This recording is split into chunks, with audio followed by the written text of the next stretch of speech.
sense from me, but it makes sense from the attorney. You're I'm being done. biased. I'm done. You're not You're going to interrupt biased. me. You're very biased.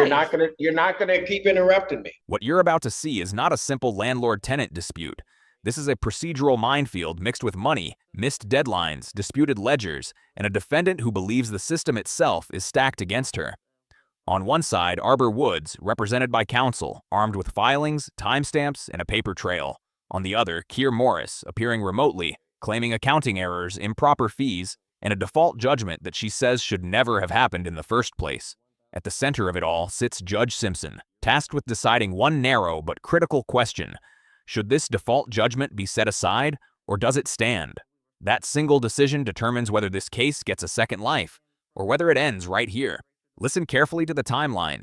Deadlines matter. Wording matters. Even one sentence inside a motion can decide everything. You'll hear arguments about a Zoom request, a holiday deadline, disputed rent increases, late fees, and thousands of dollars allegedly appearing and disappearing from a ledger. But beyond the legal technicalities, there's something else brewing. Frustration, mistrust, and a growing sense that this hearing is slipping out of control. As this unfolds, ask yourself, is this a tenant buried under a broken system, or someone trying to rewrite history after missing their chance in court? Because in this courtroom, paperwork speaks louder than emotion. In Arbor Woods versus Keir Morris. Keir Morris. This is her motion to set aside default. It is indeed. And we did file I'm here, Judge. I'm sorry. I couldn't get my phone to work. All right. It's her. Oh, there you are. Hello. State your name. Keir Morris. All right. This is your request to set aside the default. Yes, sir. All right. And what's the basis? You said you were unaware of the hearing? No, so I was aware of the hearing. I was available for the first hearing. The attorney's office reached out to me and let me know that the staff needed some to be trained and that they were looking to resolve. So I had to keep reaching out, and nobody reached out to try to come to a resolve. So when the court date did come up, I just couldn't get back in time because I am working a contract with veterans in Las Vegas right now. So that is the reason why that I could not make it. I do believe my Zoom hearing was denied. So that's why I need to file a motion to actually be here. This is the foundation of her entire case. She's not arguing the debt yet. She's arguing access. Procedurally, she's saying, I didn't get my day in court the way I should have. But legally, that's a steep hill to climb. Courts take default judgments seriously. They are final unless very specific conditions are met. To undo one, you don't just explain your situation. You must prove excusable neglect, mistake, or some procedural failure that prevented a fair hearing. And notice what she's emphasizing. The Zoom request, remote appearance, work contract in Las Vegas, training delays from the landlord's office. All human explanations. All understandable. But courts don't rule on sympathy. They rule on filings, deadlines, and what is written, not what was intended. Here's the dangerous part. Her motion claims she was unaware of the hearing. But she just told the judge she was aware. Okay. Have the funds been paid to the landlord? So that was the situation for the court date. Just in agreement of what funds they're saying are owed is not accurate. Okay. I took a judgment was taken in November for $1,571.06. You're saying you don't owe that amount? Yes, sir. That judgment was the day that I was not there. So we were supposed to try to come to a resolve. The issue actually stemmed from May. And Rachel Dornbush, I did speak with her on the issue in May. She did try to correct some things that we did not come to an agreement. There was a court date scheduled for May 16th, but somehow that was dismissed.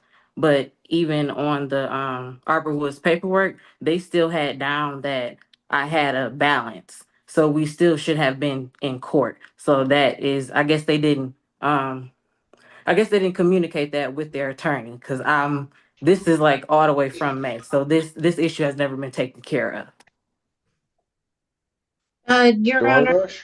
well, Yes. I'm looking at the ledger, and the reason that the case was dismissed is because there was a balance. I mean, there was a credit. I mean, there was nothing due and owing. So the case was dismissed for that reason.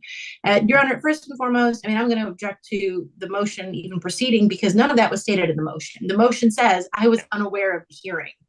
If there was something more that needed to be addressed as a part of this motion, Ms. Moore should have included that in the motion instead of making a false statement alleging that she was unaware of the hearing.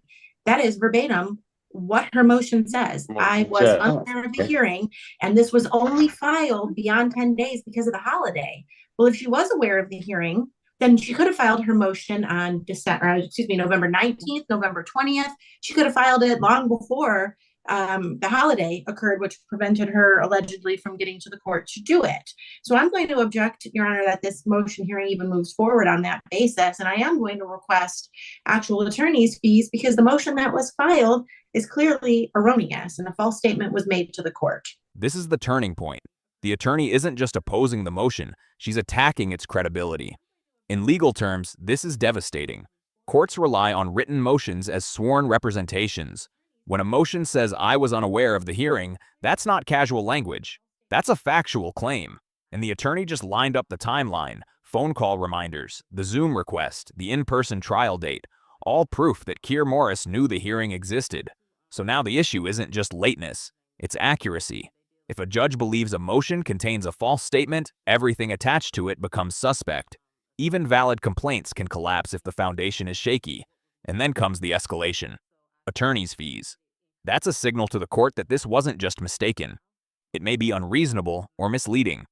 I actually did file more than one motion. The motion that I did file for the Zoom hearing, it was actually denied. So I did have to file another motion. And I did speak with two representatives at the court. One of the girls' name was Ashley, and they did let me know that I did have that time to. I actually sent a paper and I took a scan of it, and I sent that in with the explanation of what was going on with the case. So I think you may have read it incorrectly. I can pull it up and I can read it to you now. But the only reason why I was not there is because we were supposed to come to a resolve and no one ever reached out. And Rachel Dornbush, when you're speaking on it was a zero balance, if you check back onto your attorney's documents, onto your client's documents on the ledger, the same day that I spoke with you and you put that credit onto my account and we did not agree on my rental rate, they went back and put a non-sufficient funds fee there. So on the same day, there was definitely a balance and we should have been in court on the 16th. They didn't communicate that with you. My rent was supposed to go up in August. I'm sorry. There was, and I'm just to try to get the order of this, and I don't know if you've got this, Ms. Dornbush,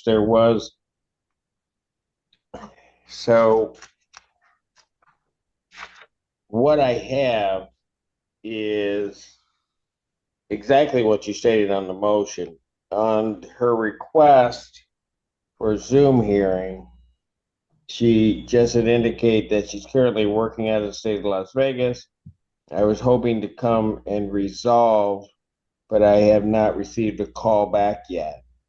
I can get a flight after work, but I'd be late for court. Please allow me to appear via Zoom.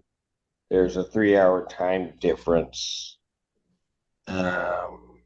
And so I believe that was in the Zoom request, Your Honor, that was submitted to the court the day before the hearing on, I think, November 17th at around 3:30 p.m., which was after she contacted our office on the same day. She contacted our office around 3 p.m. and was reminded of the in-person bench trial scheduled for the 18th. But her motion that was filed with the court says, I was unaware of the hearing and it's only after 10 days because of the holiday. That is false. Ms. Moore was 100% aware of the hearing. Now the timeline tightens like a vice. The court hears that she contacted the office the same day, filed a Zoom request the day before, knew the trial date, and still filed a motion later saying she had no knowledge. From a legal standpoint, Judge Simpson is cornered into focusing on one question. Can I trust this motion at all, even if her ledger is wrong? even if the rent is inflated, even if fees were improperly added. None of that matters yet. Procedure always comes first. You don't get to reopen a case unless you pass through the procedural gate, and right now, that gate is labeled truthful filing. The judge hasn't raised his voice, but his language is sharpening. He's no longer debating money. He's evaluating credibility. This is where many self-represented litigants lose cases, not because their story is impossible, but because the paperwork doesn't match the story, and courts don't repair filings, they rule on them. Viewer question, should judges be flexible when someone makes a paperwork mistake, or strict to protect the integrity of the system? Because one approach feels fair, the other keeps the courts functional. If we're speaking on things, I'm sorry, my phone blanked out. If that may have been, I did file 2 motions. So I don't know if both of them actually it came through. I can pull up the ones that I have and I can send it back into the court. Ma'am, So, I have your signature mhm. on a motion to set aside the default. And under paragraph 2, you're asking the court to set aside the judgment. And it indicates that it must be filed within 10 days of the default judgment. And then it's because, and you wrote in, I was unaware of the hearing, and it's only after 10 days because of the holiday. The first part of that is it's patently false. You were aware of the hearing because you filed the request for a Zoom on that, so you knew the hearing was taking place. That phrase, patently false, is judicial code. It means not debatable, not misunderstood, not vague, false. From this moment on, the motion is bleeding out. The judge lays out the math. Judgment on November 18th. Motion filed December 1st. Holiday still days away. Multiple opportunities to file earlier. Deadlines matter because they protect the finality of judgments. Without them, no case ever truly ends. And when the judge says he's on the motion, that's critical. He's narrowing the scope. He's not evaluating her rent dispute. He's not auditing her ledger. He's deciding one thing only. Was this motion validly filed? And by his reasoning, it wasn't. Everything she says next, about emails, fees, staff errors, becomes legally irrelevant to this decision. That's the brutal reality of civil procedure. You can be right about money and still lose because you were wrong about paperwork. And then you said it's after 10 days because of the holiday. I don't even get that because the judgment was on November 18th, and there's at least really 7 days, well, more than 7 days before the holiday. There was like 9 days before the holiday that you could have filed it. So, And I'm and it did confused not on the get filed. motion. It Go did ahead. not get filed with us until December 1st was your signature, and that's when our timestamp is. And yes, I do. So, I'm not trying to cut you off. I did call in. She did let me know that I had a few more days, and she let me know that I had to file a motion. I have the emails from you guys, and I never got the $20, I guess the check thing to actually put the motion in online. So I had to have someone come up there and do it. I would have had the motion in prior to that.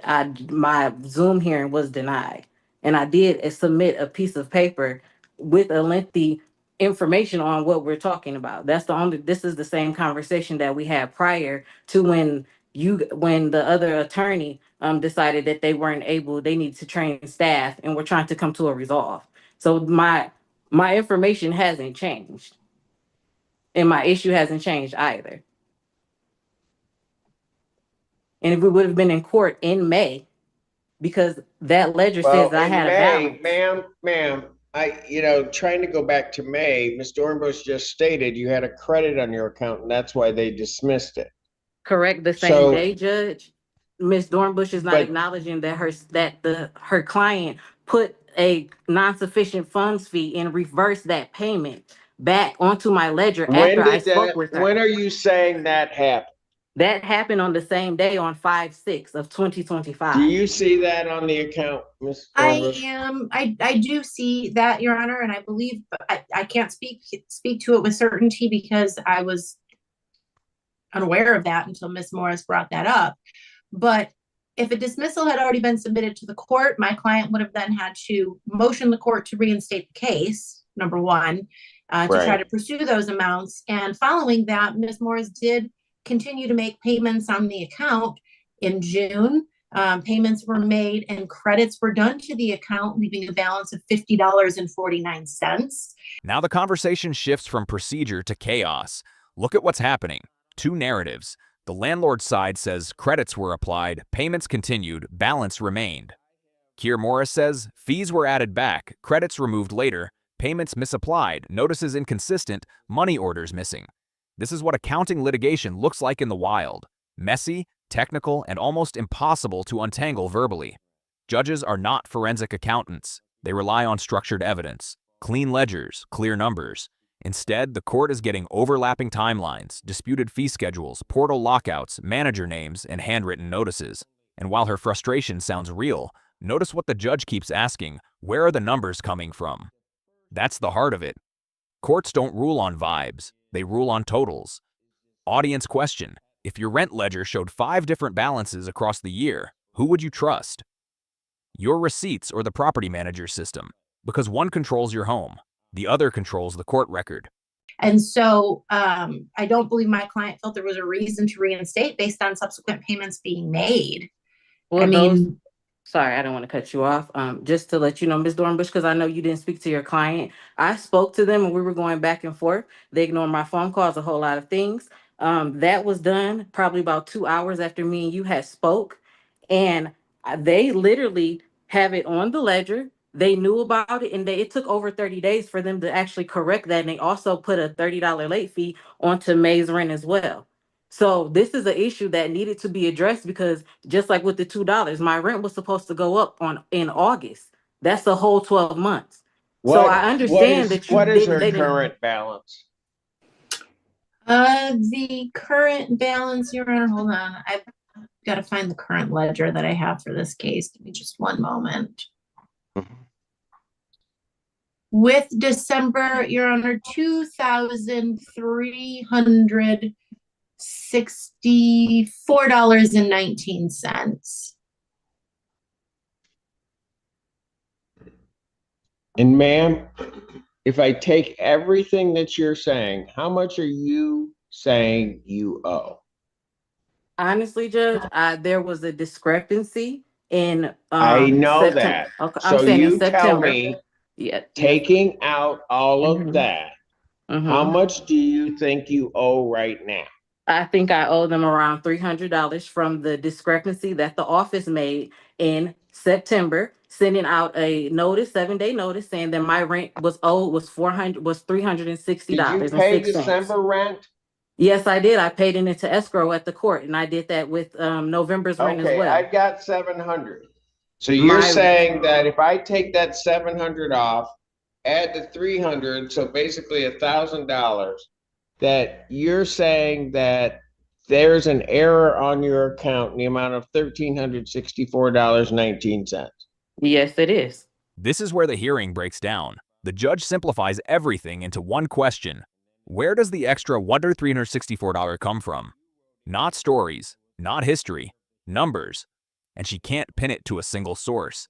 It becomes $150 here, $340 there, portal fees, lease increases, late fees, NSF charges. But courts require arithmetic, not narratives. When Judge Simpson recalculates late fees in real time, he's signaling doubt. His math doesn't match hers. That's dangerous. Because when judges stop understanding your explanation, they stop trusting it. And her interruptions, emotional tone, and scattered breakdown only worsen the perception. From the bench, this starts to look less like accounting error, and more like confusion layered on confusion. Legally, confusion is not proof. Documentation is. Absolutely not, Your You Honor. can say absolutely not. Where If you is look that at the going to first. come from, ma'am? So where it's coming from is my lease is supposed to start in August.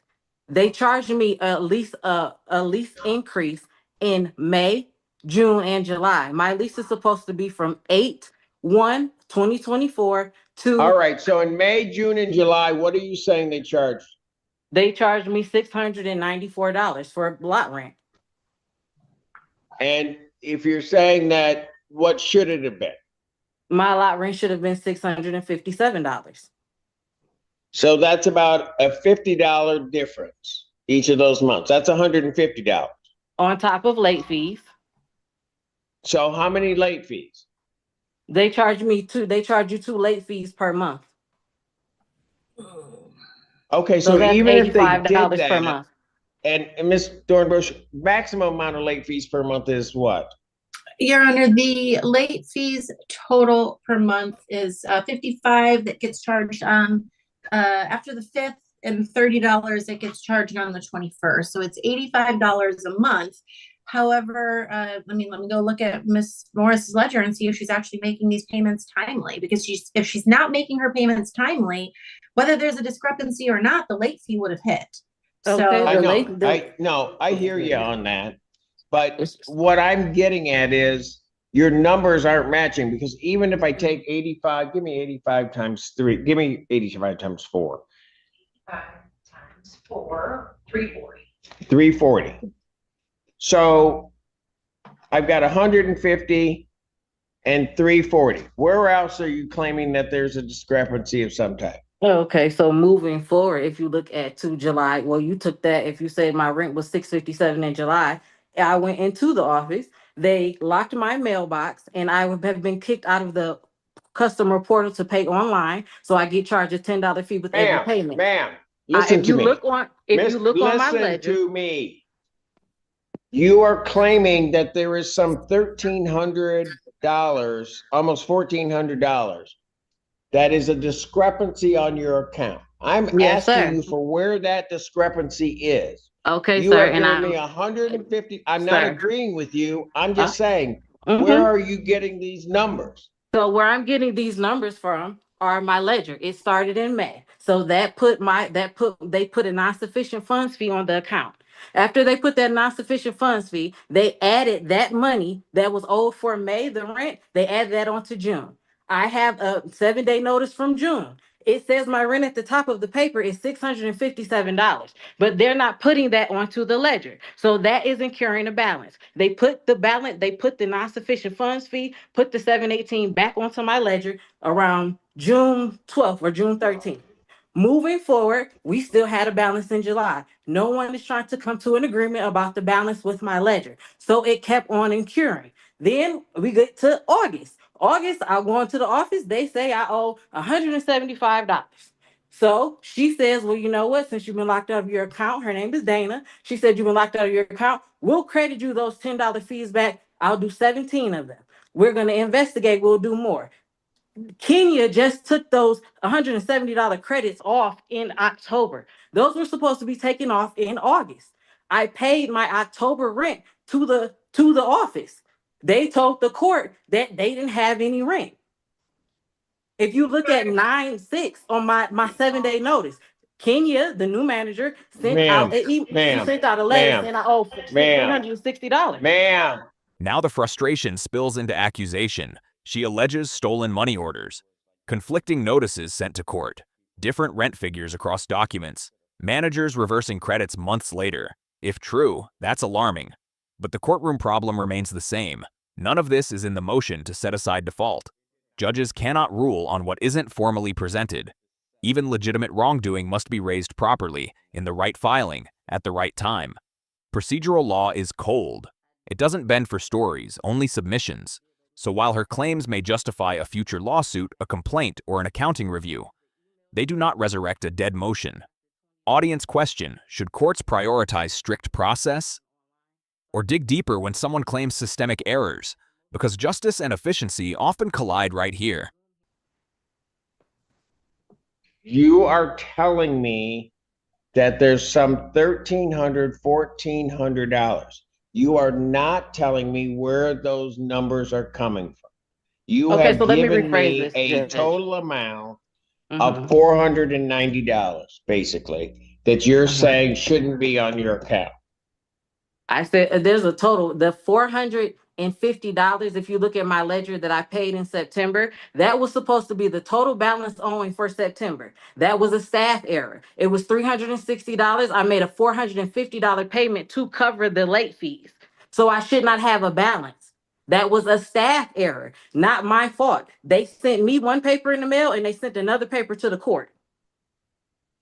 They also tried to steal my money order. I also submitted to the court the payments that are made on their check system. My money order from May is not in that check system. Kenya, the manager, asked me, well, did they actually put it back into the check system? I said, I don't know. So I asked her, could I have proof? So all of this, my account is screwed up since May because of these different charges. They're saying I owe $2,000, but they also charged me a late fee and my rent was in escrow in November. My rent was paid to the office. The only time my rent was short was in September of 2025. And that was a staff office error. That was not a tenant error. I paid what they said was owed.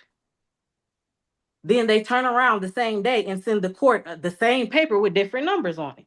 That's not my fault. All of their information that they even sent into the court with my lot rent. Sometimes it's $266, sometimes it's $391. And Rachel Dornbus, you or the rest of your colleagues never addresses it. They started my lease last year in 2024 in July. It was supposed to start in August. Ma'am, here's the problem. Problem is, your motion says none of this. Is that my motion, a motion that I did, or did someone else do that? I don't know. Because I can send it back in. I can send proof back in. Ma'am, you know, if you keep interrupting me, because I'm about done. You're not answering my question. You're not giving me the figures. You gave me some figures which amount to 490, but that doesn't even make any sense to me. Okay. My question is, how does it not make sense from me, but it makes sense from the attorney? You're being biased. I'm done. You're not going to interrupt me. You're very biased. You're not gonna keep interrupting me. This is the emotional collapse of the hearing. Accusing a judge of bias is the nuclear option. It almost never helps. From the bench, it signals disrespect. From the record, it signals instability. And from a legal standpoint, it damages credibility even further. Judges expect frustration. They do not tolerate defiance. By now, the decision is already written. The motion is procedurally defective. The explanation is inconsistent. The numbers don't add up, and the tone has crossed into hostility. Everything after this point is damage control, and it fails.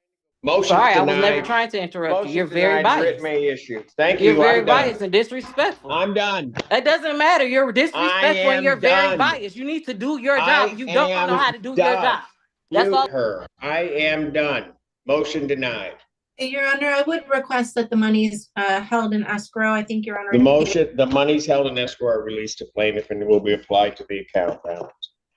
Thank you, Your Honor. You have an attorney. You have a boss as well. You're very biased, rude, and disrespectful. Mute her and kick her out of the. And that's the end of it. Judge Simpson denies the motion.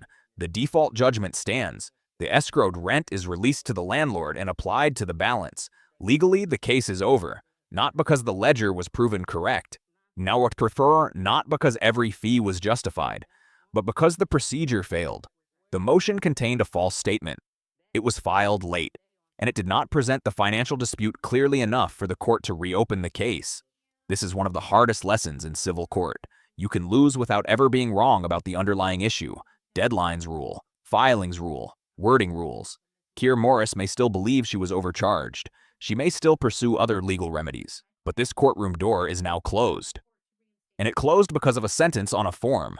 If you found this case as shocking as we did, make sure to hit that like button, share your thoughts in the comments, and don't forget to subscribe for more jaw-dropping courtroom breakdowns.